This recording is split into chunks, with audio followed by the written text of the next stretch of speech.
no ar o Bom Dia Ministro na sua quarta temporada. Um ótimo dia para você. Hoje é quarta-feira, dia 21 de janeiro de 2026. Estamos ao vivo, direto dos estúdios da Rádio Gov, na EBC em Brasília. E participam do programa de hoje colegas convidados de rádios e portais de norte a sul do país. Bem-vindos todos. Se você chegou agora, fique com a gente. Eu sou Karine Mello e hoje eu, meus colegas, estaremos com você na companhia do ministro da Secretaria-Geral da Presidência da República, Guilherme Boulos. Essa é uma produção da Secretaria de Comunicação Social da Presidência da República em parceria com o Canal Gov, que é apenas uma das muitas emissoras que integram a empresa Brasil de Comunicação. Para você nos acompanhar nessa entrevista, são muitos os caminhos. Pela Rádio Gov, estamos em rede facultativa de rádio para todo o país, mas se você quer nos ouvir e ver, pode nos acompanhar na sua TV, no Canal Gov ou pelo nosso YouTube, que é o @canalgov. Você também pode nos assistir pelo site da Agência Gov, agenciagov.ebc.com.br. Lá, além da TV ao vivo de todos os programas que temos no ar, você também acompanha as principais notícias do governo federal. Outra opção é baixar de graça na loja de aplicativos do seu Android ou iOS o Canal Gov e assistir toda a nossa programação ao vivo, bem na palma da sua mão. Você está por dentro da discussão do fim da jornada de trabalho, onde você trabalha 6 dias e descansa 1? Esse modelo é alvo de críticas por gerar desgaste emocional e reduzir o convívio familiar dos empregados. O governo do Brasil defende a redução dessa carga horária para jornadas que garantam 2 dias consecutivos de repouso, sem que haja diminuição do salário do trabalhador. Mas em que pé está essa discussão no Congresso? Será que esse ano ainda essa redução pode ser votada? Esse não será o único, mas é o nosso principal assunto de hoje. Com Guilherme Boulos, obrigada pela presença. Bom dia, ministro. Bom dia, Karine. Bom dia a todo mundo que está acompanhando a gente. Um prazer estar com você aqui hoje. De novo. De novo. O ministro esteve aqui comigo em dezembro e agora já estamos aqui formando a nossa sociedade. Ele vai pegar a carteirinha do Bom Dia, Ministro, hoje. Ministro, vamos lá. Vamos falar então da jornada, da redução da jornada 6x1. Queria saber em que pé que está. É uma discussão que está no Congresso Nacional, depende aí dos parlamentares. A gente sabe que esse é um ano de eleição, ano de Copa do Mundo. Essa discussão está avançada? A gente sabe que os empresários resistem a isso, né? A dar 2 dias de folga, né, para o trabalhador. Como é que a gente está nessa discussão, ministro? Olha, Karine, primeiro, os empresários resistem como sempre resistiram a qualquer direito de trabalhador. Uhum. Aliás, os latifundiários do século XIX resistiram à Lei Áurea. Queriam, se dependesse deles, era escravidão até hoje. Quando Getúlio Vargas, em 1940, criou o salário mínimo, eles diziam que ia ser um caos, não é? Que as empresas iam embora do Brasil. Depois, em 42, criou a CLT com 13º, férias remuneradas, jornada de 8 horas. Disseram que, o Brasil ia acabar, as empresas iam embora, ia gerar desemprego, ia ser um tiro no pé do trabalhador. Sabe o que aconteceu, Karine? O que aconteceu é que de 1940 a 1980 o Brasil teve o maior ciclo de crescimento econômico da sua história. Nenhuma empresa foi embora, nenhum trabalhador ficou desempregado, muito pelo contrário. Então, assim, direito do trabalhador é um tema inegociável para o presidente Lula. O empresário vai resistir? Bom, lógico, ele está querendo aumentar o seu lucro. Ele quer que o trabalhador, se possível, até fosse 7x0, nem 6x1. Então é o seguinte, né? Nós vamos levar esse tema até o final e vou te dar uma boa notícia aqui. Vamos lá.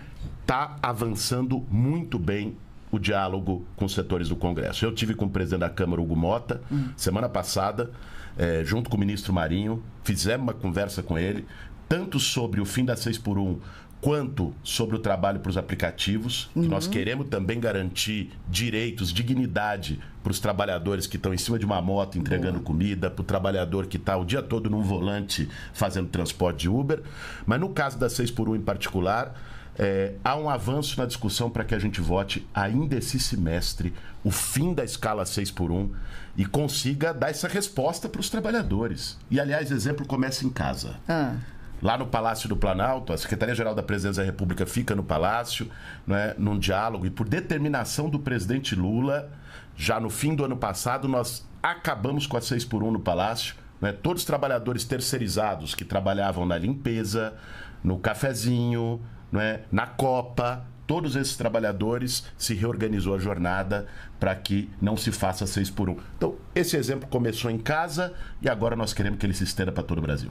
Maravilha! Ministro, então, bastante animado. Vamos começar a viajar o país, então, ministro? Vamos começar a convidar as nossas rádios para entrar na conversa? Vamos nessa. Então vamos direto para a Rádio Nacional de Brasília. E aí a gente está falando também com a Rádio Nacional da Amazônia e Alto Solimões, porque o nosso mestre está com a gente hoje. A gente está ao vivo no Revista Brasil e o Walter Lima está com a gente. Meu querido, bem-vindo, feliz ano novo para você. Para você também, Karine, muito bom dia para você, muito bom dia, ministro. Bem, ministro, um prazer entrevistar o senhor. A minha pergunta é a seguinte: acaba, portanto, como o senhor disse, a escala 6 por 1, entra a 5 por 2. Aí eu pergunto, é importante que a classe trabalhadora abrace essa proposta? E mais, quais são os argumentos debatidos para substituir esse modelo de trabalhar 6 dias na semana e folgar 1? Por favor, ministro. Obrigado, Walter, pela sua pergunta. A proposta que nós estamos construindo, defendida pelo presidente Lula, pelo nosso governo, é a seguinte: um máximo de 5 por 2, 40 horas semanais. Hoje, o máximo é 44 horas semanais. Nós queremos reduzir isso para 40 horas semanais, sem redução de salário. Essa é a proposta que está sendo desenhada para todos os setores da economia no Brasil, por uma questão de dignidade dos trabalhadores. Qual é o argumento que quem critica isso bate? Ah, mas vai diminuir a produtividade. Ah, mas no Brasil a produtividade já é baixa e com isso você vai gerar um problema. Se você reduz jornada numa suposta baixa produtividade, o que acontece é que a economia não vai dar conta. O que acontece é que os empresários não vão ter condições de manter as suas empresas, vai perder a margem. Então, exatamente por isso, por essa pergunta do Walter, eu trouxe alguns dados, eu vou até pegar a colinha aqui para não ter chance de errar. Vamos lá. Porque senão vão para cima de mim depois, o ministro não falou a verdade. Então vamos lá. Ó. Países que reduziram a jornada de trabalho, não é? Islândia, em 2023, reduziu para 35 horas, cara. Não foi nem para 40. Com jornada 4 por 3. Sabe o que aconteceu? A economia da Islândia cresceu 5% e a produtividade do trabalho aumentou 1,5%. Estados Unidos. E olha os Estados Unidos, hein, que não pode ser acusado de comunista. Não é? Houve uma redução média de 35 minutos de trabalho por dia nos últimos 3 anos. Não foi uma lei. Isso aconteceu pela própria dinâmica do mercado. Naturalmente. Reduziu-se 35 minutos por dia de trabalho. Sabe o que aconteceu? Aumentou em média 2% da produtividade. Se você pegar o Japão, no caso da Microsoft, foi uma empresa. A Microsoft do Japão adotou a escala 4 por 3. Aumentou em 40% a produtividade individual do trabalhador na Microsoft. Tudo isso são dados públicos. Vocês podem pesquisar. Não é? No Brasil, houve um estudo da Fundação Getúlio Vargas, em 2024, envolvendo 19 empresas que reduziram a jornada de trabalho. Sabe qual foi o resultado? Em 72% dessas empresas, houve aumento de receita. Em 44% dela, houve aumento do cumprimento de prazo. E várias empresas individualmente já estão reduzindo. Vou aqui citar algumas delas. A Drogaria São Paulo, Pacheco, o Hotel Copacabana Palace, que foi até um debate, o Tangará em São Paulo, e tantas outras empresas que estão reduzindo mesmo sem a legislação. E por que aumenta a produtividade? Mas como é que você vai reduzir? Gente, pensa, o trabalhador está fatigado. 6 dias de trabalho, 1 de descanso. E às vezes esse 1, principalmente para as mulheres, nem de descanso é. É para fazer serviço de cuidado em casa, não é? É para poder resolver as pendências da semana dos filhos e por aí vai. Quando essa pessoa chega no trabalho, ela já está cansada. É por isso que tem tanto caso de burnout no Brasil e aumentou tanto no trabalho, né? De casos de você ter a saúde mental do trabalhador afetada. É depressão, é ansiedade, é estresse. Quando esse trabalhador ou trabalhadora está mais descansado, o resultado é que ele vai trabalhar melhor. Pensa, qualquer um se coloque na pele dessas pessoas. Se você tem um tempo de descanso maior, você vai trabalhar melhor. Né? Então, por todas essas razões, o que a gente sustenta, e baseado em dados, não é baseado no blá blá blá. Baseado em dados, o que a gente sustenta é que o fim da escala 6x1 vai melhorar, inclusive, a produtividade do trabalho no Brasil, como aconteceu em outros lugares. Maravilha, este é o Bom Dia Ministro. A gente está com o ministro da Secretaria-Geral da Presidência da República, Guilherme Boulos. Ministro, vamos embora para Vitória, vamos para o Espírito Santo, vamos lá para o portal A Gazeta, porque o Vinícius Agoto está com a gente aí. Oi, Vinícius, um excelente dia para você, meu amigo. Karine, bom dia para você, bom dia, ministro. Boulos, eu queria falar um pouco da questão dos motoristas de aplicativo, né? No fim do ano passado foi montado aí um grupo de trabalho. Eu queria saber qual que é a discussão central desse grupo de trabalho, se essa discussão já avançou e se a gente pode esperar algum tipo de mudança já para agora, 2026, para essa classe trabalhadora aí. Boa, Vinícius. Obrigado por trazer essa questão, porque é uma questão também muito central do nosso trabalho. Como eu disse, também foi pauta nossa com o presidente da Câmara, Hugo Mota. Vamos ter uma nova reunião de trabalho na primeira semana de fevereiro com o presidente Hugo Mota, envolvendo o relator do projeto de lei na Câmara sobre direito, dignidade para os trabalhadores de aplicativo, agora para poder garantir o avanço e a votação desse projeto Quem é o também. relator, ministro? É o deputado Augusto Coutinho, do Republicanos de Pernambuco. Então, veja, como que está isso? A gente criou um grupo de trabalho na Secretaria-Geral da Presidência envolvendo vários ministérios. Ministério do Trabalho e Emprego, Ministério do Desenvolvimento, Indústria e Comércio, né? Ministério do Empreendedorismo, Ministério da Saúde, Ministério da Igualdade Racial, Ministério da Previdência. A gente juntou um conjunto de ministérios que, de algum modo, tem relação com o tema para apresentar uma proposta a partir da visão dos trabalhadores. Porque essa foi uma coisa que o Lula me pediu, Karine. Falou, olha, empresário, principalmente o grande empresário, sempre teve trânsito livre nos palácios de Brasília. Falou, trabalhador, quando precisar, tem que ser recebido dentro do Palácio do Planalto. E o que nós estamos fazendo é garantir que os entregadores de aplicativo, os motoristas de Uber, né, que essas pessoas tenham acesso aberto ao Palácio para levar suas realidades e levar suas reivindicações. Então pega... O que pautou esse grupo de trabalho é uma verdadeira injustiça. Então, um motorista de Uber, se tiver algum motorista de Uber assistindo ou ouvindo a gente, ele sabe que isso é verdade. Veja só, o trabalho é dele, o custo com o carro é dele, o custo com o combustível é dele, o risco se tiver um acidente é dele. Todo o ônus está com ele. A Uber, ela entra pura e simplesmente fazendo a intermediação tecnológica, conectando o motorista com o passageiro que quer pegar o transporte. E por essa intermediação tecnológica, sem assumir nenhum risco e nenhum custo, eles às vezes ficam com 40%, 50% de cada corrida. Uma corrida que você está pagando R$100, o motorista está recebendo R$50 ou R$60. Veja, isso é uma esculhambação. Isso não existe em nenhum outro setor da economia. Se você pegar um corretor de imóveis, ele tem a taxa dele, se ele vende um imóvel, que é de 6%. Ela é fixa. Se você pegar um advogado, ele tem a taxa definida por lei de 10% a 20% que ele pode receber do ganho do processo. A Uber está pegando 40% a 50%. Eles chamam isso de taxa de retenção. Ninguém está dizendo que eles não precisam ter lucro. Qualquer empresa no capitalismo tem lucro. Agora, isso não é taxa de retenção. Isso é taxa de extorsão. Isso é taxa de exploração do trabalhador. E nós precisamos equilibrar essa balança. E nós vamos equilibrar essa balança. Não tem Big Tech fazendo lobby, porque já estão ameaçando um monte de lobby, dizer que o governo quer intervir, que o governo vai acabar aumentando o preço, que eles vão repassar para o consumidor. Pera lá! Tenha um mínimo de compromisso e tire um pouquinho dessa sua margem exorbitante de lucro. A mesma coisa em relação ao iFood, ao delivery, com os motoqueiros. E todo mundo sabe o trabalho de risco que é ser motoqueiro, principalmente nas grandes cidades. A quantidade de acidente que tem. Se esse motoqueiro sofre um acidente hoje, o problema é dele, ele vai para um hospital, né? Tá lá, não acontece nada, não tem um apoio, não tem uma seguridade, né? O custo é dele com a moto. O iFood paga R$ 7,50 por entrega para o entregador. Isso sem falar nas agrupadas.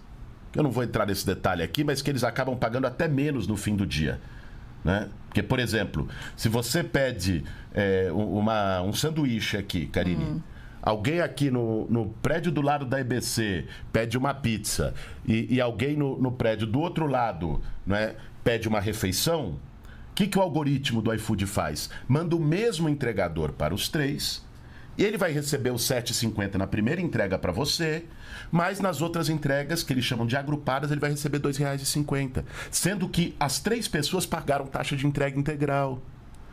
E sem falar no que eles ganham dos restaurantes. Ou seja, cada restaurante, para estar no cardápio eletrônico do iFood, precisa pagar uma mensalidade e ainda é 25% de cada pedido. Vamos supor que você queira fazer uma festa com seu marido em casa, falou, vou fazer uma surpresa, vou pagar 250 conto num restaurante japonês. É um sushi, um sashimi. Você está pagando 250, o restaurante está recebendo 200. 50 fica pro iFood. Imagine isso na escala do Brasil. Então, olha o tamanho do lucro que essa turma está tendo. E não querem pagar uma remuneração decente e uma previdência para o entregador? Não. Nós vamos equilibrar essa balança. Essa é a determinação do presidente Lula. Estamos trabalhando no Congresso. Queremos votar isso esse ano para garantir que esse trabalhador seja respeitado. Vamos embora para Vitória, ministro. Vamos lá para o portal A Gazeta, é isso, Malu? Não, perdão. A gente já estava em Vitória com o Vinícius, agora a gente vai para Macapá. Agora sim, a gente vai para Macapá, para a radiodifusora. Jamile Moreira está com a gente. Oi, Jamile, bem-vinda. Bom dia, Karine, bom dia, ministro, bom dia a todos os nossos colegas. Ainda falando, ministro, sobre essa regulação dos aplicativos de entrega, existe a possibilidade, né, de inclusão de garantias para esses entregadores, como previdência, né, esse seguro contra acidente, já que a gente está falando, como o senhor bem disse, de motoqueiros que colocam diariamente, né, sua vida em risco, e alguma remuneração mínima? E outra, quais os direitos o governo ele considera essencial aos entregadores por aplicativo dentro desse novo marco regulatório? Muito bom, Jamile. Bom dia. Logo mais vou estar aí com vocês, viu? Hoje estou indo para Macapá para um evento. Aí, ó, para pedir para a radiodifusora também cobrir lá, acompanhar o nosso evento, difundir aí no estado do Amapá. Ó, o que é essencial do ponto de vista do nosso governo são 4 pontos. Primeiro, ter essa remuneração mínima para o trabalhador, seja para o motorista do Uber, a gente fala Uber, mas é 99, qualquer outro das empresas, seja para o entregador do iFood ou de qualquer outra empresa. Ter uma remuneração básica, mínima, o que eles chamam de taxa mínima, né? E no caso do Uber, reduzir essa taxa de retenção, que é variável, é definida por algoritmo e que o trabalhador não tem controle. Esse é o primeiro ponto. Segundo ponto, garantia previdenciária. Isso está já no relatório do deputado Augusto Coutinho, né? É você ter uma garantia de que esse trabalhador, se tiver um acidente, ele vai ter um seguro, ele vai ter um auxílio-doença, né? Se depois, mais para frente, ele vai ter uma aposentadoria. E o modelo de previdência que está se construindo é um modelo muito favorável ao trabalhador, que é 20% de contribuição da empresa e apenas 5% de contribuição do trabalhador, e sobre o ganho real dele, tirando aí do ganho dele tudo que ele gasta com manutenção e tudo mais. Terceiro ponto que é essencial, é ponto de apoio. O que é o ponto de apoio? Veja, esses trabalhadores estão em grandes cidades, principalmente, eles não têm onde carregar o celular. Eles não têm onde usar o banheiro. Às vezes tem que ficar se humilhando para um comerciante lá num bar, num restaurante, para conseguir usar o banheiro lá. Eles não têm um lugar de parar para almoçar. Ou seja, esses pontos de apoio, de descanso, são responsabilidade das empresas. Elas têm que fazer isso, né? E esse é outro ponto que está no projeto de lei. E o quarto e último ponto que nós consideramos muito importante é que o algoritmo seja transparente. Porque hoje o trabalhador está dominado por esse algoritmo. Ninguém sabe qual é o critério da empresa, às vezes até de bloquear um trabalhador. E não pode ser assim. Um ponto, inclusive, que eu tenho crítica é o seguinte, Karine, é que no projeto, isso nós queremos dialogar com o relator, está lá, assim, a exclusão de qualquer pessoa que eventualmente foi condenada por um crime e já pagou a sua pena. podemos ter punição eterna? Se a pessoa foi condenada e pagou a sua pena e depois ela quer se ressocializar e conseguir um trabalho, não é? Porra, ela tem que ter a oportunidade de poder reconstruir sua vida. Senão, o que vai acontecer com essa pessoa? Vai acabar voltando pro crime, voltando a ser presa. Então, você tem que dar essa oportunidade e muitas vezes esse trabalho por aplicativo é a oportunidade que a pessoa tem de reconstruir a sua vida e de fazer a ressocialização. Esses pontos são pontos-chave que a gente quer trabalhar com o relator, com os parlamentares para garantir que sejam aprovados. Ministro, agora a gente vai lá para Teresina, vamos lá para a Rádio Clube. O Jonas Carvalho está com a gente hoje também. Oi, Jonas, bom dia. Oi, Karine, muito bom dia para você, bom dia, ministro, e a todos que nos acompanham. Ministro, gostaria de pontuar sobre a escala 6x1, novamente esse assunto que visa substituir o atual regime de trabalho que temos aqui no Brasil. Queria que o senhor explicasse quais os esforços que o governo tem feito para fazer com que essa proposta, que tem um grande apelo popular, avance em tramitação lá no Congresso Nacional. Existem alas que defendem diferentes entendimentos, já que a proposta inicial era de 4 dias trabalhados para 3 dias de folga. E hoje já se fala em 5 dias de trabalho e 2 de folga.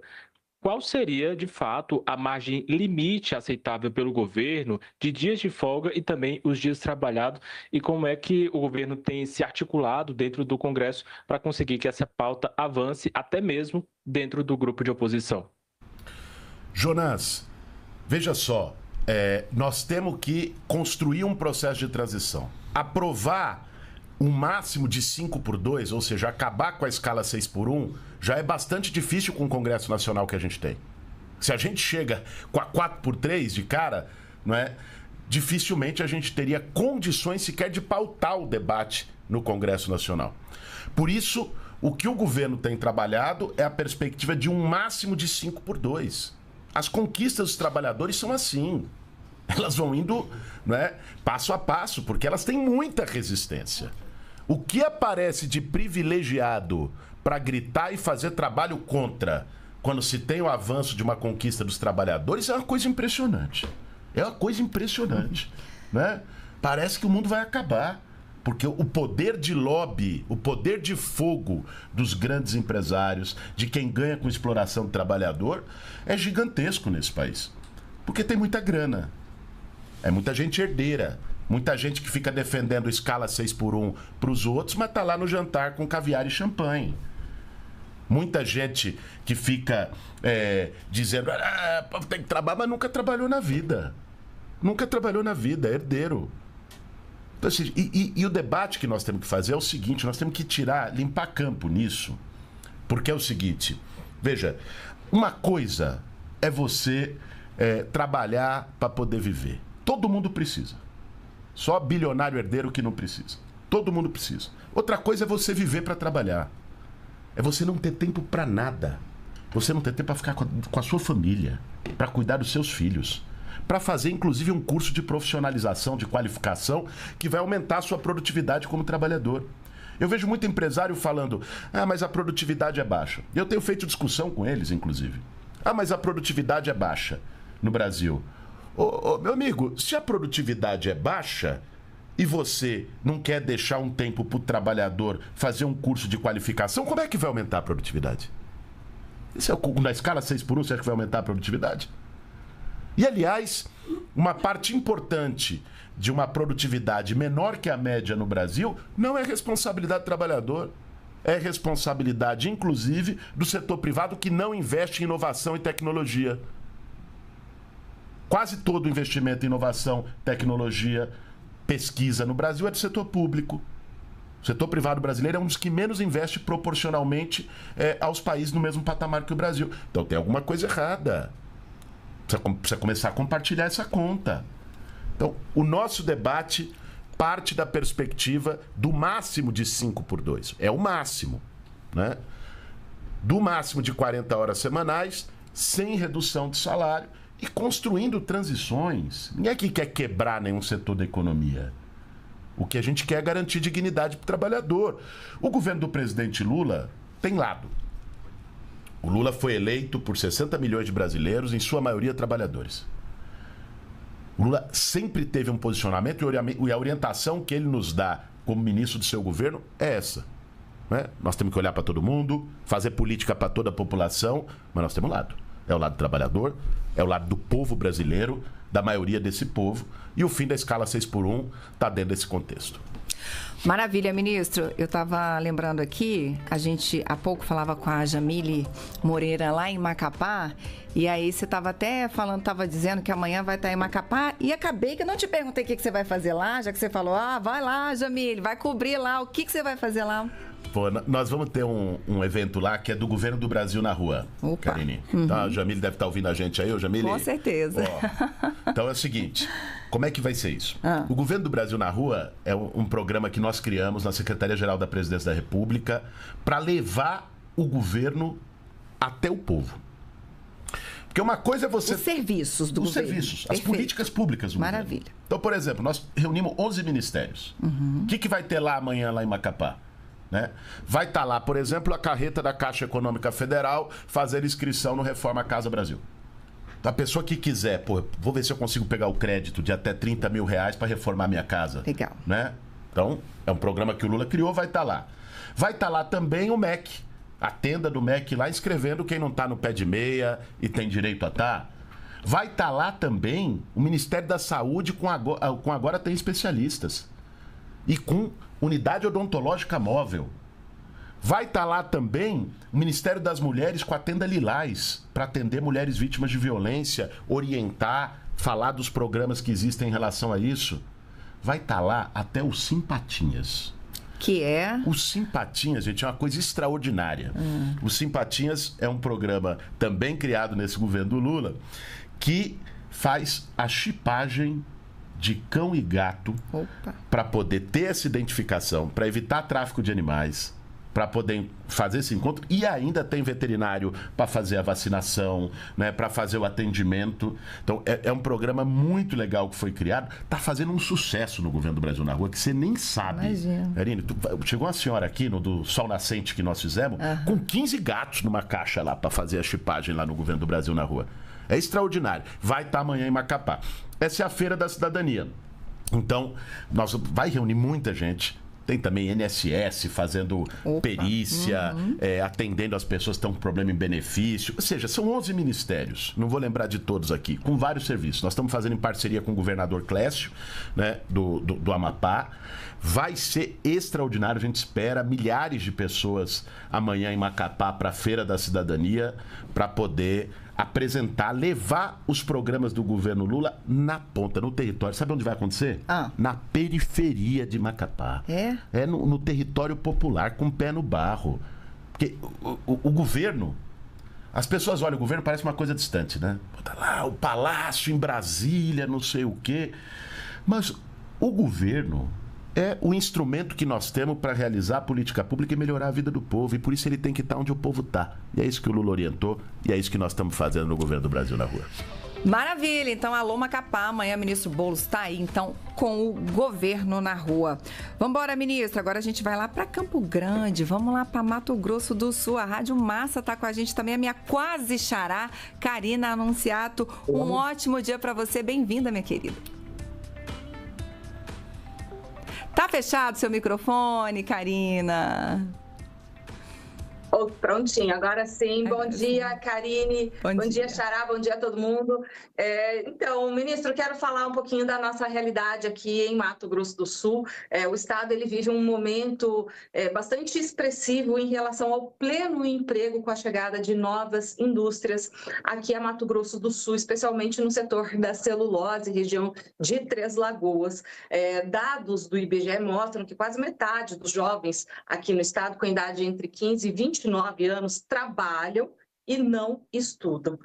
E aí eu pergunto ao senhor, como fazer, né, para que essa roda do trabalho, mas também do estudo, ela consiga girar junto e, especialmente, reduzir aquilo que acaba no futuro caracterizado como o trabalho precário? Ô, Karina, bom dia. Excelente tua questão, porque ela dialoga também com o que a gente estava falando até aqui, que é o fim da escala 6x1. Por que muitos jovens trabalham e não conseguem estudar? Porque o trabalho consome boa parte ou quase todo o tempo deles. Então, se você garante o trabalho, não é, de maneira digna, com uma redução de jornada, você vai reservar mais tempo para esse jovem poder estudar. Parte do benefício da redução da jornada de trabalho, do fim da escala 6x1, é justamente esse.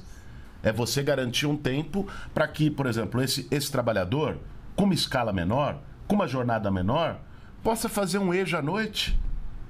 Esse jovem possa fazer, não é, um supletivo, eventualmente, possa fazer um curso, talvez ele não consiga estar matriculado ali na escola regular, mas que ele consiga, não é, ter uma aula de supletivo ou de um EJA. E isso, reduzindo a jornada, você dá condições. Agora, se você bota esse jovem para trabalhar de segunda a sábado, ou às vezes de domingo a domingo, como é que ele vai arrumar um tempo para estudar? É exatamente por isso que hoje a gente tem, não só no Mato Grosso do Sul, no Mato Grosso, em todo o Brasil, a gente tem jovens indo trabalhar, porque a economia está aquecida, porque a economia está crescendo, você tem demanda do mercado de trabalho e deixando a escola, porque esse trabalho está consumindo quase todo o seu tempo. Eu acho que a redução da jornada vai dar uma oportunidade extraordinária para que essa juventude possa ter um futuro melhor. Ministro, a gente fecha essa primeira rodada com o Rio de Janeiro. Vamos lá para a Rádio Lully. Maurício da Fontoura, bom dia para você. Bom dia, Karine. Bom dia, ministro. Minha pergunta é mega pertinente, tenho certeza que está na cabeça de todo grande empresário e principalmente dos pequenos empresários. São aqueles que não têm aquela estrutura tão grande e que vem remanejando hoje com o trabalho, até porque a gente sabe que o comércio de rua, principalmente, tem sofrido muito com o crescimento da web. Como o governo está dialogando com esse setor, né, com o pequeno empresário e com o médio empresário, aquele que prega lá 4, 5, 6, 10 pessoas e que são os que mais estão assim achando que vão sofrer com isso. A gente sabe que não há um sofrimento, a gente sabe que vai ser uma vitória para o trabalhador e também para o comércio, a hora que entender o sistema, mas como está sendo o diálogo com esse ramo da sociedade, com esse ramo do progresso aí do Brasil, esses pequenos e médios empresários. Maurício, de fato, muito pertinente, muito importante a tua pergunta, porque a gente precisa separar o joio do trigo, você tem toda a razão. Uma coisa é um mega empresário. Grande. Esse chora de barriga cheia. Esse tem todas as condições de absorver de maneira imediata o fim da escala 6x1. Esse chora de barriga cheia. Outra coisa é o pequeno. É a pessoa que abriu ali a sua padaria, que é um negócio quase familiar. É a pessoa ali que tem o seu pequeno negócio, uma funilaria com 4 funcionários. E essa pessoa, o pequeno, que emprega bastante gente no Brasil, ele está achando, fim da escala 6x1, eu vou me complicar. Primeiro, eu acho que há um superdimensionamento do custo da redução de escala de trabalho. Agora, para este pequeno, nós temos toda a disposição, e o Congresso também terá, de fazer uma discussão sobre modelo de transição, sobre adaptação.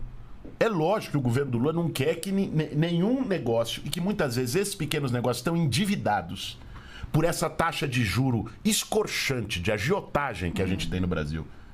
É vergonhoso. Ô Banco Central, já passou da hora, né? Já passou da hora de reduzir essa taxa de juros, porque 15% de juros nenhum trabalhador aguenta e nenhum empresário aguenta.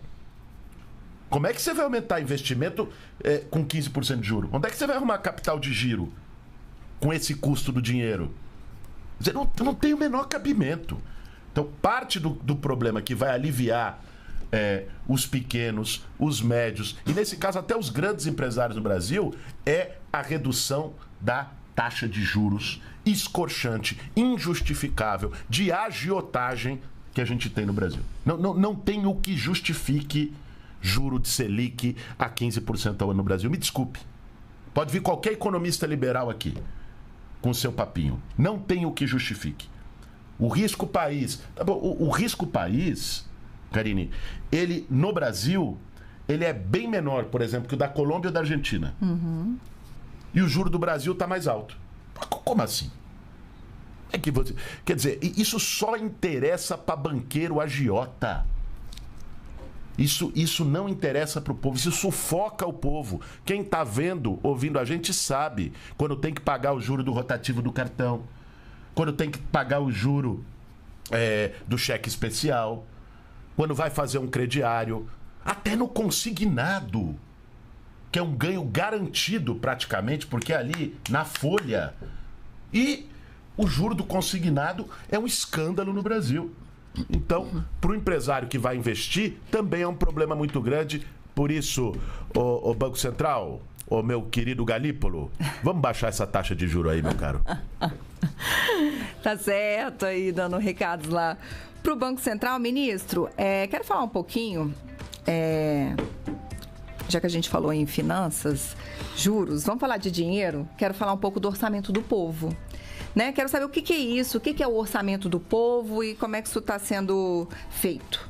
Karine, é uma inovação extraordinária que o presidente Lula pediu para a gente fazer. Nós temos, e o Brasil todo está acompanhando o escândalo do orçamento secreto. Isso. Certo? O que é o orçamento secreto? É pegar uma fatia gigante, esse ano ficou 61 bilhões, em emenda parlamentar, e aí muitas vezes isso não tem transparência. Esse dinheiro vai pelo ralo, não sabe para onde está indo. Não é? O que nós vamos fazer? Mostrar que é possível o povo se apropriar do orçamento do governo do Brasil. Lógico que no primeiro ano, até porque nós já temos LOA aprovada, a lei orçamentária já está sancionada e tudo mais. No primeiro ano, nós vamos fazer uma coisa mais experimental, mas a ideia é você criar essa cultura. A ideia é justamente você criar essa cultura do povo apontar o dedo e decidir. O que precisa naquele município? Precisa de mais ambulância do SAMU? Precisa de transporte escolar? Precisa de... agora tem especialista? Qual é a prioridade? É o equipamento de cultura? Então, esse debate, que às vezes é feito a portas fechadas, só entre ali o prefeito, o parlamentar da região, que chega com a demanda no ministério aqui, né? Esse debate, que às vezes pior, é feito de uma maneira com zero de transparência e sem chegar na ponta. Por emenda parlamentar, nós queremos agora que o povo brasileiro possa fazer. Como é que vai funcionar isso? Isso. Nós vamos criar um aplicativo, inclusive da maneira mais fácil possível, com voto autenticado, lógico, senão a pessoa pode ficar votando lá 200 vezes, 300 vezes, fica igual o Big Brother, não é isso, né? Vai ter, cada pessoa é um voto, para poder ser certo, para poder ser justo. Certo. Então, por exemplo, você vai estar... De que cidade que você é, Karine? Eu sou daqui, Brasília. Daqui. Então, em Brasília vai ter o orçamento do povo, que vai ter em todas as capitais do Brasil, e nós pretendemos chegar a algo em torno de 300, 400 municípios neste primeiro ano, a partir de critérios técnicos bem definidos. Mas todas as capitais vai ter. Você vai poder votar, você vai abrir lá o aplicativo e vai ter várias opções do que é prioridade, a partir de um valor definido, que é vamos supor que para Brasília tenha 1 milhão do orçamento do povo. Aí, nós estamos tratando com vários ministérios, já temos 7 ministérios que entraram no orçamento do povo, que é um gasto que ele já ia fazer. Por exemplo, o Padilha lá na saúde, ele já ia gastar não sei tanto de ambulância do SAMU, não é? O que ele vai fazer? Uma parte desse gasto ele vai falar, vamos deixar o povo definir onde são as cidades prioritárias. Então você vai ter lá, com 1 milhão, X ambulâncias do SAMU.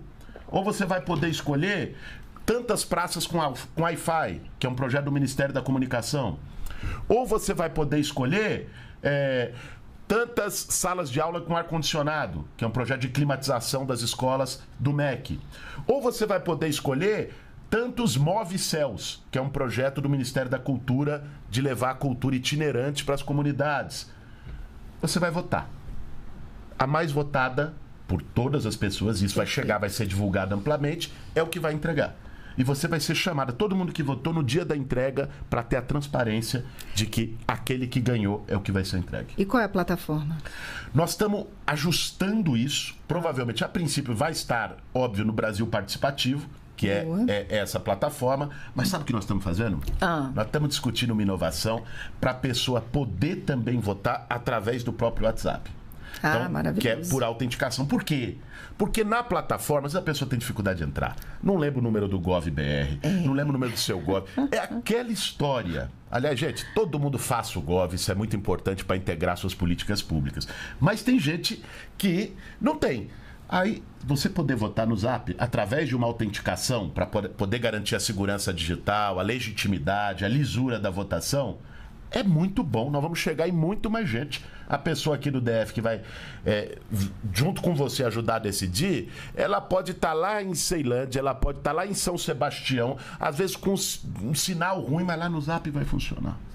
É por isso que o Orçamento do Povo vai ser uma inovação incrível do governo do Brasil esse ano. E aí, quando a gente vai criar essa cultura no povo, do povo falar, eu quero botar o dedo e dizer para onde vai o dinheiro, quando você cria essa cultura, ninguém segura mais o povo, não. E é isso que a gente quer. Maravilha. Vamos então para a nossa segunda rodada, ministro? Bora. E agora a gente vai botar o pezinho na tábua, porque senão não vai dar tempo de todo mundo perguntar de novo. Então já vamos voltar para a Vitória, vamos lá para o portal A Gazeta. Eu falo demais, né, Karine? Você explica bem. Vamos ver assim que você explica muito bem. Mas agora a gente vai explicar muito bem, mas um pouquinho mais rápido. Ela é elegante, a Karine, demais, né? Vamos embora, vamos para a Vitória, vamos lá para o portal A Gazeta. Vinícius Zagotto. O ministro, esse ano é um ano de eleição, né? Muita gente já está aí focada nessa pauta política. Eu queria saber se o senhor continua no governo, até quando continua, se vai ter alguma articulação em relação à política nacional ou em São Paulo. Vinícius, a minha perspectiva é ficar no governo do presidente Lula até o final. Esse é o compromisso que eu assumi com o presidente. E é o que eu pretendo fazer, porque a gente estava falando até aqui de um montão de coisa que nós estamos tocando na Secretaria-Geral da Presidência da República. Fim da escala 6x1. Dignidade e direito para o trabalhador de aplicativo. Governo do Brasil na rua. Orçamento do povo. E olha que tem outras ainda que a gente nem falou. Então é muita coisa. Se eu tivesse que ser candidato, eu teria que sair em abril. Daqui a 3 meses. Então não teria condição de fazer esse trabalho. Agora é lógico, eu tenho o compromisso de ajudar o presidente a garantir um bom palanque em São Paulo. Eu tenho participado de conversas, feito conversas com colegas, para que a gente consiga um palanque forte e competitivo no estado de São Paulo, que é o estado com o maior número de eleitores do Brasil, para que saia bem na eleição de outubro.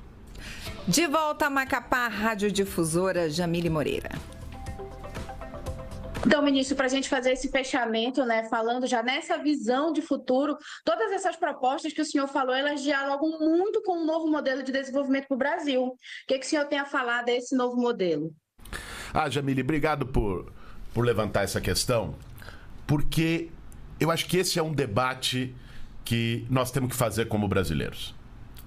Do Brasil poder botar no centro da agenda não só os programas sociais, as políticas públicas que nós estamos falando, mas um projeto de desenvolvimento soberano do nosso país.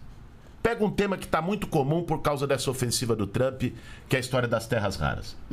O Brasil é o segundo maior produtor, tem a segunda maior reserva de terras raras do planeta, só atrás da China. A China tem 49% das reservas, o Brasil 26%. O terceiro colocado é a Índia com 7%. Agora, nós podemos pegar essa terra rara, deixar uma empresa americana explorar, tirar daqui do valor de nada e só beneficiar eles, que é o que o Trump quer, com esse colonialismo que ele quer estabelecer aqui na América Latina, achando que é o chefão do mundo. Ou nós podemos, né, processar, fazer uma exploração, aliás, com sustentabilidade ambiental, mas fazer o refino, o processamento, a cadeia industrial aqui e vender para os Estados Unidos ou para qualquer outro país do mundo com valor agregado. Isso é um projeto de desenvolvimento que nós precisamos fazer nesse país. O Brasil é um país soberano. A gente não vai se curvar a quem quer que seja. A quem quer que seja. É inaceitável que alguém queira ser o dono do mundo e queira dizer, nesse país eu vou fazer isso, naquele eu vou fazer aquilo, esse aqui é o meu quintal, esse aqui eu vou fincar minha bandeira. Não. Né? E isso passa por um projeto de desenvolvimento do país que envolva reforço à indústria vinculada, sobretudo aos setores estratégicos. Aqui nós estamos falando de minério, aqui nós estamos falando da soberania digital. Pega a indústria de microchip. que também é a menina dos olhos. Por que o povo fala tanto de terra rara? Porque é a partir, né, do neodímio e de outros elementos de terras raras que você produz semicondutores, que é essencial para a economia digital. Agora, nós não podemos ter a nossa soberania digital ferida com armazenamento e processamento dos nossos dados em data center lá nos Estados Unidos. Não, nós temos que fazer aqui. Nós temos que ter supercomputadores aqui. Nós temos que ter uma cadeia industrial de semicondutores e microchips aqui. O Brasil tem a maior reserva de quartzo, que é a base do silício, do mundo. Só que o processamento desse quartzo no Brasil é em grau metalúrgico, que é pouquinho, que não é de onde se faz chip. Do silício que se faz chip. E que a gente vende a preço de banana porque o preço de mercado dele é baixo. Nós temos que fazer aqui o processamento agroeletrônico, solar, que é com valor agregado aqui e que a gente vai vender por 10 vezes mais. Então, isso é um projeto de desenvolvimento nacional. Um projeto que resguarde a soberania brasileira diante desse imperialismo aberto que os Estados Unidos têm tentado fazer com Trump e, ao mesmo tempo, que garanta processamento, renda, emprego de qualidade para o trabalhador brasileiro.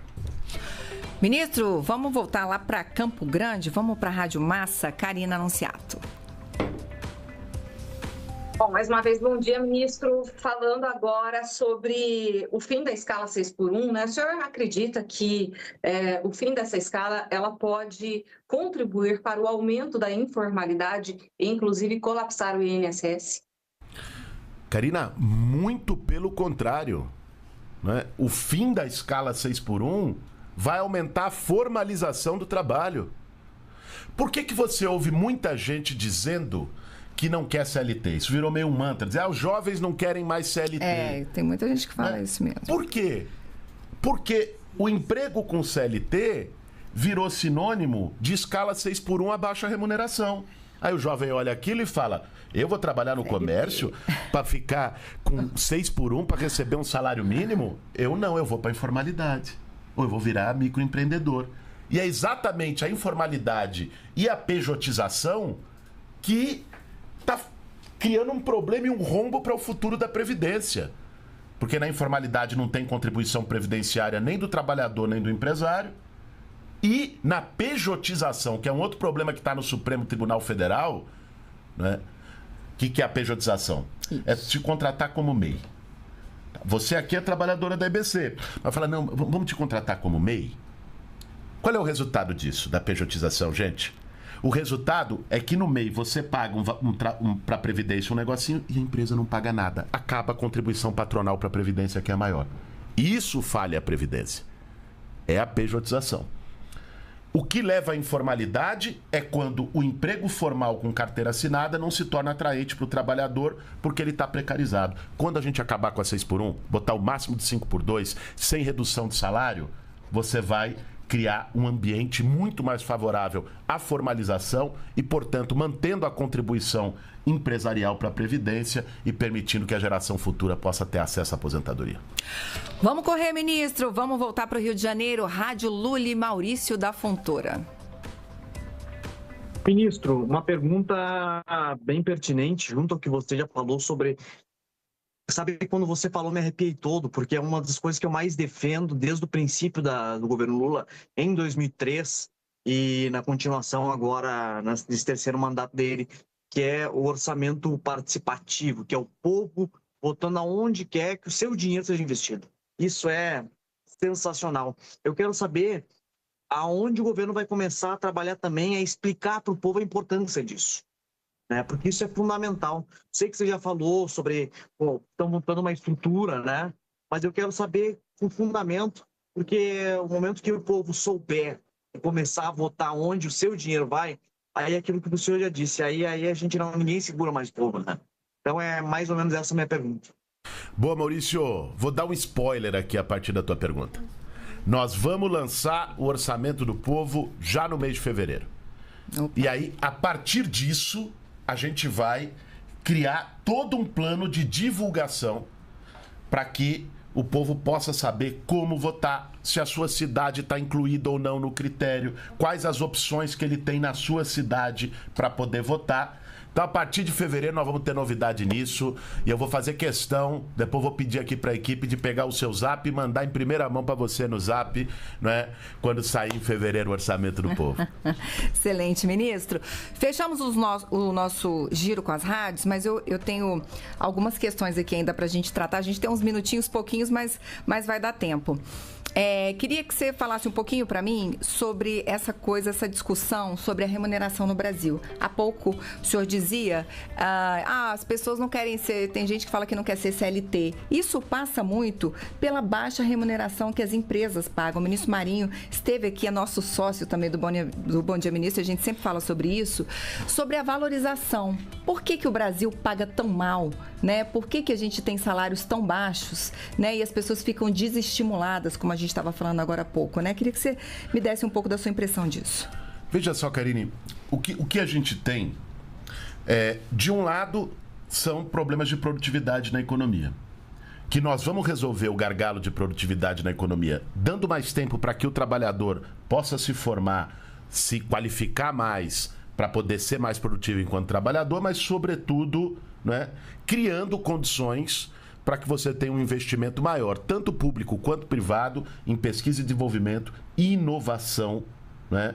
Nós temos cadeias produtivas no Brasil totalmente defasadas, deterioradas em relação ao nível de produtividade e tecnologia internacional. Esse é um dos pontos. Agora tem um segundo ponto, e que nós não podemos fugir dele. Nós temos que botar o dedo na ferida. Nós ainda temos parte de uma elite no Brasil, eu não vou generalizar, porque não são todos os empresários, mas nós temos uma parte de uma elite no Brasil que pensa com a cabeça da Casa Grande, que acha que trabalhador não tem que ter direito, que ficou revoltado quando aprovou a PEC das domésticas, verdade, que, aliás, o presidiário Bolsonaro foi contra, votou contra, foi o único, né? Um pessoal que ficou, assim, que não aceita quando você fala fim da escala 6x1, é visceral. É de pele. É gente que não aceita. É gente que está no racismo estrutural. É gente que acha que trabalhador tem que ser um escravizado, fazer o que o patrão quer, e que essa coisa de direito trabalhista é coisa de comunista. Nós temos esse pensamento em parte da elite brasileira. E esse pensamento não tem diálogo com ele. Ele tem que ser enfrentado e derrotado. E é por isso que nós vamos seguir adiante até o fim, com o fim da escala 6x1, com garantia de direito para os trabalhadores de aplicativo. Eles ameaçam com o lobby, viu? É pesado, o jogo é bruto. Ameaçam, dizem que o governo, quando defende o trabalhador, vai querer aumentar o preço das coisas, porque o empresário vai repassar para o consumidor. É chantagem. É chantagem pura que acontece, porque eles não aceitam que trabalhador tenha direito. Mas me desculpe, o povo brasileiro elegeu um metalúrgico para a presidência da República. Sindicalista, que defende direito de trabalhador. Então, este governo vai continuar defendendo o direito do trabalhador. Um outro assunto que eu queria tratar, ministro, o senhor tem essa missão aí, foi chamado para o governo com essa missão principal do governo na rua, de aproximar o cidadão das ações do governo, né? De levar ali para os estados, fazer aquela peregrinação e levar os serviços e conectar, né, a população, especialmente quem precisa mais, com o que está sendo oferecido pelo governo. Aqui no Bom Dia Ministro a gente faz isso também, né? Porque os ministros ficam à disposição para responder e para dizer, olha, o que o governo está fazendo para você para mudar a sua vida. Então, o que eu queria saber é o seguinte, esse ano é um ano eleitoral e a gente tem, né, agora explodindo a IA, que é a inteligência artificial, né? Então, por um lado, a gente está querendo dizer o que está sendo feito e aí a gente tem a impressão das pessoas. Quando a gente vê, por exemplo, as medições de como é que os governos são percebidos, a gente vê que é tudo muito estável, né? 50% acha bom, 50% acha ruim. Isso não tem mudado muito, né? E com a inteligência artificial, a desinformação circula muito, né? Eu posso pegar a sua fala, o seu corpo e colocar na sua boca qualquer tipo de palavra, qualquer tipo de discurso. Quero saber como é que o senhor vê isso nesse ano, como é que isso vai mexer esse ano com a percepção e com os serviços, né, que os brasileiros têm direito e são desmontados aí com isso. Karine, é uma dureza. Eu já sofri isso na pele mais de uma vez. Eu fui candidato há 2 anos na maior cidade do Brasil e botaram na internet um laudo falso que eu tinha sido internado por uso de droga. Até você provar que focinho de porco não é tomada, um monte de gente acreditou. O governador do estado de São Paulo, no dia da eleição, com as urnas abertas, o governador chamou uma coletiva de imprensa para dizer, de vozes da cabeça dele, sem nenhum elemento, nenhuma prova, de que eu era apoiado pelo crime organizado. Então, eleição virou um jogo no Brasil pesado. Pesado. Uma coisa é fazer debate político. Eleição é para isso. Você debater que rumo você quer, o que candidato que te representa, que não representa, a proposta que te representa e não representa. Agora a eleição virou, depois dessa sujeira toda da extrema-direita, virou um jogo de mentira. De mentiras usando a inteligência artificial, não é? Usando deepfake, todo tipo de instrumento. Então, eu acho que nós vamos ter um papel, a sociedade e as instituições vão ter um papel. A sociedade vai ter um papel de verificar tudo que ela recebeu e falar, opa, será que é isso mesmo? E o Tribunal Superior Eleitoral, as instituições desse país vão ter que funcionar, porque é inadmissível que a internet continue sendo um espaço para se praticar crime impunemente. E é isso que está acontecendo, não só nas eleições, viu? Nós temos crime estimulado de machismo, de casos de feminicídio, vários casos em que a internet, as plataformas, gente usa a internet para cometer crime e não acontece nada, é terra sem lei. Nós vamos ter que regular esse negócio. Eles ficam dizendo, é censura. Para! Censura é coisa nenhuma, ninguém quer impedir as pessoas de falarem as coisas, a gente quer impedir as pessoas de cometer crime. Como é que é isso? Pode? Então, o que você não pode fazer na vida real, você pode ir lá e desopilar na internet e não acontece nada? Para! Não pode ser assim. Por isso, o tema da gente garantir que as big techs, ou seja, as plataformas, as grandes redes sociais, se responsabilizem por esses conteúdos, é um tema que continua na agenda do governo. Nós não tivemos força para passar com esse Congresso. Esse é um debate, não temos um limite nesse Congresso, né? Mas nós não vamos tirar isso da agenda não, porque essa é uma questão civilizatória no Brasil. É isso, essa aí realmente é que a gente pode dizer que é briga de cachorro grande, não é, ministro? Se é, viu? Estamos enfrentando os grandes bilionários do mundo, né? Elon Musk e companhia. É isso. Quero deixá-lo à vontade para se despedir da gente, dar seu recado final aí. Obrigado, Karine. Muito bom bate-papo aqui, viu? Não foi? Começa o dia bem já para ir agora lá pro Palácio, fazer as nossas agendas, trabalhar, tá mais tarde em Macapá, deixar esse aviso. E aí não é só Macapá não, viu? Né? Várias dos estados, das cidades em que tiveram rádios convidadas, nós vamos estar no próximo período, nós vamos divulgar toda a agenda do governo do Brasil na rua, porque é isso. Quando o Lula me chamou, Aline, eu tive uma conversa com ele, ele falou, Boulos, eu falei, presidente, você me chamar como ministro, eu topo, vamos nessa, é uma missão. Agora não é para ficar sentado numa cadeira no Palácio do Planalto, pura e simplesmente. É para rodar o Brasil, é para conversar com o nosso povo, é para levar o governo para o povo, é para receber o povo no Palácio, abrir a porta do Palácio. Nesses 2 meses de ministro, eu já recebi carteiro, motoboy, motorista de Uber, caminhoneiro, produtora de cacau da Bahia, metalúrgico, sem teto, sem terra, agricultor familiar, indígena, quilombola, servidor público, né? E tá aberto, e é para isso. A Secretaria-Geral da Presidência serve para ser esse canal de diálogo aberto com o povo, mas também para levar o governo para o povo, para a rua. E é isso que nós vamos fazer. Muito obrigado, parabéns aqui por manter o programa firme e forte, Bom Dia Ministro, porque também você lembrou muito bem, é um instrumento do governo, dos ministros poderem também apresentar seu trabalho, serem questionados pelo seu trabalho, porque ninguém está acima de crítica, né? E chegar isso em mais gente, nas rádios do Brasil inteiro e também aqui para quem acompanha o canal Gov. É isso, seguiremos nessa missão aí ao longo do ano, teremos muitos episódios, muitos programas do Bom Dia Ministro e certamente o ministro Boulos vai voltar aqui muitas vezes ao longo do ano. Obrigada de novo. Obrigado, Karine. Até uma próxima. Quero agradecer também a todos os colegas que me ajudaram a fazer essa edição do Bom Dia Ministro. Quero convidá-los a acompanhar essa nossa 4ª temporada para que você fique bem informado e por dentro de tudo que está sendo feito, então, pelo governo do Brasil. Você pode pegar todo o conteúdo, se você perdeu algum pedacinho, você pode recuperar toda essa entrevista do ministro Guilherme Boulos, não só essa, mas como a concedida por ele em dezembro aqui e também outros ministros, você pode recuperar lá no nosso YouTube, que é o @canalgov. É isso, quem assina os trabalhos técnicos pela Rádio Gov é Reinaldo dos Santos. A gente se vê então na semana que vem. Muito obrigada pela sua companhia e até uma próxima. Tchau!